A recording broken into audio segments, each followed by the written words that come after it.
प्रिय छात्राओं, आप सभी का आज के व्याख्यान में हार्दिक स्वागत है। मैं सीमा मीना, सहायक आचार्य गौरी देवी राजकीय महिला महाविद्यालय अलवर। आज का जो हमारा व्याख्यान है वो रीतिकालीन कवि घनानंद पर आधारित है। हमारा पिछला व्याख्यान भी रीतिकालीन कवि घनानंद पर ही आधारित था। तो अब जो बची हुई जो व्याख्याएं हैं हम आज उनका अध्ययन करेंगे, क्योंकि पिछले व्याख्यान में भी हमने घनानंद की जो सवैये हैं, जो कवित हैं, उनका अध्ययन किया था। तो उसके लिए आपको पेज नंबर 59, आपकी जो रीतिकालीन काव्य संकलन की पुस्तक है उसका पेज नंबर 59 देखना होगा। अंतर उद्वेग दाह आखिन प्रवाह आंसू देखी अटपटी चाह भीजनी दहनी है। यहाँ पर जो कवि घनानंद है वो इसमें कवि जो विरहिणी नायिका है उसकी दशा का, उसकी जो विचित्र स्थिति है उसका वर्णन करते हुए कहते हैं। विरहिणी नायिका कहती है, अंतर उद्वेग दाह, अंतर यानी हृदय में, उद्वेग यानी विरह की जलन। नायिका कहती है कि विरह की दशा कैसी है, बड़ी विचित्र है। इस दशा में हृदय में उद्वेग की जलन होती है, तो आंखों में आंसुओं का प्रवाह निरंतर झरता, आंखों में आंसुओं का प्रवाह निरंतर झरता रहता है। देख अटपटी, अटपटी यानी विचित्र, जो विरह की जो स्थिति है वो कैसी है, बड़ी ही विचित्र है। भीजनी दहनी है, निश्चय ही प्रेम में जलने और भीगने की जो स्थिति है बड़ी विचित्र है, क्योंकि भीगा हुआ जलता नहीं है, लेकिन विरह में क्या होता है, भीजना और जलना, जलना भी और भीगना भी एक साथ अनुभव किया जा रहा है। विराग्नि यानी विरही प्रेमाग्नि में जलता भी है, तो अश्रुओं के प्रवाह से वो भीगता भी है। इस दशा में सोएबो न जागबो, ना तो उसे सोया जाता है और ना ही जागा जाता है। हंसबो ना रोएबो, ना हंसते ही बनता है और ना ही रोते ही बन पड़ता है, यानी उसकी जो स्थिति है बहुत विचित्र हो जाती है। खोए खोए आप ही में चेटक की लहनी है। प्रेम, जो प्रेमी का जो चेटक यानी जादू, वो जादू का सा अनुभव करता रहता है और वो खोया खोया सा रहता है, जैसे ही अपने ही आप में वो खो रहा हो। जान प्यारे प्राणनी बसत पे घनानंद, बसत पे आनंद घन। कवि घनानंद के कहते हैं कि विरहिणी नायिका कहती है कि आनंद के जो बादल रूपी जो प्रियतम है उसमें मेरे प्राण बसते हैं। विरही विषम दशा मूक लो कहानी का, परंतु मैं गूंगे के समान हूँ। मूक यानी गूंगा, मेरी दशा कैसी है, गूंगे के समान है, जो सारी स्थितियों का अनुभव तो करती है परंतु कुछ उसके विषय में कह नहीं पाती। विषम दशा या व्यथा को प्रकट नहीं कर पाती हूँ, अर्थात स्पष्ट शब्दों में अपनी बात नहीं कह पाती हूँ, केवल हाव भाव से बताने का प्रयास ही करती हूँ। जीवन मरण जीव मीच बिन बनो आए। मेरा जो जीवन मरण है, मेरी विरह व्यथा जितना अनुभव किया है उतने में कह पाने में असमर्थ हुई हूँ, लेकिन मेरा जो जीवन है विधाता ने मेरे हृदय में प्रेम को ऐसा विचित्र बनाया है कि विरह बिना प्राणों के जीता है और मृत्यु के बिना मरता है, यानी कि ना तो उसे जिया जाता है और मृत्यु ना आने के कारण उसे मरा भी नहीं जाता। हाय कौन विधि रची नेह की रहनी है। हाय विधाता ने प्रेम का यह कैसा स्वरूप बनाया है। विधाता ने प्रेम का यह कैसा अंतर्विरोधाभास से ग्रसित ये जो व्यथा है इसको किस तरह से बनाया है। इस कैसी है, विरोधाभासपूर्ण स्थिति है कि मैं भीगती भी हूँ और जलती भी हूँ, ना तो मुझसे सोया जाता है, ना हंसा जाता है, ना रोया जाता है। जादू की जैसी स्थिति मेरी हो गई है, क्योंकि मेरे प्राण वो किस में बसते हैं, जो आनंद घन यानी कि बादल रूपे जो प्रियतम है उसमें मेरे प्राण बसते हैं। मैं सारी विरह व्यथा को मैं महसूस तो करती हूँ, यानी सारा अनुभव तो करती हूँ, लेकिन उसे बताने में असमर्थ हूँ क्योंकि मेरी स्थिति कैसी है, मूक यानी गूंगे व्यक्ति के जैसी है। तो यहाँ पर कबीरदास जी ने भी ऐसा कहा था, अकथ कहानी प्रेम की, मुखसु कही न जाए, गूंगे केरा सुपन जो, सुमिर सुमिर पछताए। अकथ कहानी प्रेम की यानी प्रेम की कहानी कैसी है, अखतनीय है, उसके बारे में कुछ कहा नहीं जाता, मुंहसू कही न जाए, वो मुख से कही नहीं जाती, उसको महसूस ही करना पड़ता है। तो यहाँ पर विरह व्यथा की तीव्रता की यहाँ पर तीव्रता का वर्णन किया गया है। और विरोधाभास अलंकार है क्योंकि हर चीज का विरोध है, भीगती है और हंसना रोना, भीगना जलना, ये सब कैसा है, विरोधाभासपूर्ण स्थिति है। हिये में जो आरती सुजारती उजारती मारती मरूर जिये झारनी कहा करो। यहाँ पर जो कवि है, इसमें कवि ने किसी विरहिणी नायिका की वियोग व्यथा का वर्णन किया गया है। अपनी विषम व्यथा का वर्णन करते हुए नायिका कहती है, ये में जो आरती, मेरे हृदय में जो वेदना है, मेरे हृदय में आरती यानी प्रेम वेदना, मेरे हृदय में आरती प्रेम वेदना, मेरे हृदय में जो प्रेम वेदना है, सुजारती वह मुझे जलाती है, उजारती और उजाड़े जा रही है, यानी वह मुझे जलाती भी है और मुझे उजाड़ रही है। मारती मरोरे जिये झारनी कहाँ करो, तथा मेरे हृदय को मरोड़कर मार डाल रही है, यानी मुझे अत्यधिक संताप, अत्यधिक व्यथा, अत्यधिक कष्ट अनुभव करवा रही है। रसना पुकारी के बेचारी पची हारी रहे, मेरी जो रसना यानी जीभ, मेरी जो जीभ है वो कैसी हो गई है, बेचारी व्याकुलता से, बेचारी जीव्या किस प्रकार व्यक्त करे, पुकार पुकार कर वह भी परेशान होकर थक गई है। पचिहारी थक जाना, कह कैसे अकह उद्वेग रूंदी के मरो, कह कहकर हार गई है, अतः जिस व्याकुलता का तीव्र अनुभव मुझे अपने हृदय में हो रहा है उसे व्यक्त करने में मेरी जीभ भी कैसी है, असमर्थ है। हाय कौन वेदनी विरची मेरे बाट कीनी, हाय विधाता ने जाने कौन सी वेदना मेरे हिस्से में डाल दी है। विरंची विधाता ने, वेदनी वेदना दुख, बाट बाट डरने के हिस्से में आना, हाय विधाता ने कौन सी वेदना मेरे हिस्से में डाल दी है।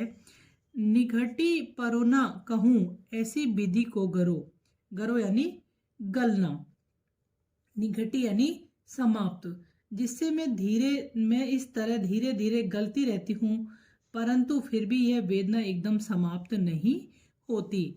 आनंद के घन हो सजीवन सुजान देखो,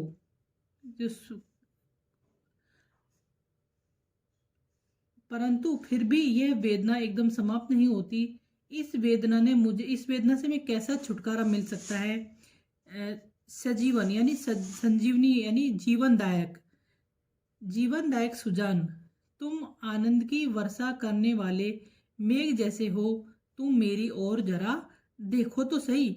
सीरी परी सोचनी अचंबे सो जरो भरो, मैं चिंता से, सोचनी चिंता, सीरी ठंडी, मैं चिंता से ठंडी पड़कर, अचंबे आश्चर्य से, जलती जरो यानी जलती भुनती रहती हूँ, मैं चिंता से ठंडी पड़कर आश्चर्य से जलती भुनती रहती हूँ और अपने कष्ट में दिन काटती रहती हूँ। इसमें भाव ये है, अर्थात जीवन दान करने वाले और आनंद की वर्षा करने वाले सुजान के होते हुए भी मुझे चिंता से शिथिल रहना पड़ता है, वेदना व्यथा से जलना पड़ता है और दुखी विषमता में पड़े रहकर जीवन के कष्ट में दिन काटने पड़ते हैं। जो विरहिणी नायिका है, यहाँ उसकी जो विरह की दशा है उसका बहुत ही मार्मिक और एकनिष्ठ वर्णन किया गया है कि वो नायक से अत्यधिक प्रेम करती है। अनुप्रास अलंकार है, विरोधाभास अलंकार है, क्योंकि जो प्रेम की जो स्थिति होती है उसमें विचित्रता होती है, उसमें विरोध होता है, इसलिए यहाँ पर जो है उसमें इस कवित्व में विरोधाभास अलंकार का प्रयोग हुआ है। तीनन के फेर सो भयोए हेर फेर ऐसो, जाको हेरी फेरी हिर बोई हिर बो करे। महाकवि जो घनानंद है इस पदांश में वो वियोग व्यथा का यानी कि जो अनुभव करी हुई वियोग व्यथा है उसका वर्णन करते हुए कहते हैं, एक नायिका कहती है, हिये में जो दिनन के फेरसों भयो हेर फेर ऐसो, संयोग के दिनों के वियोग के में बदल जाने से, यानी दिनन का हेर फेर, पहले संयोग था यानी नायक और नायिका एक साथ थे, और अब दिनों के फेर से यानी कि अब वियोग वर्णन है, अब वियोग की स्थिति है।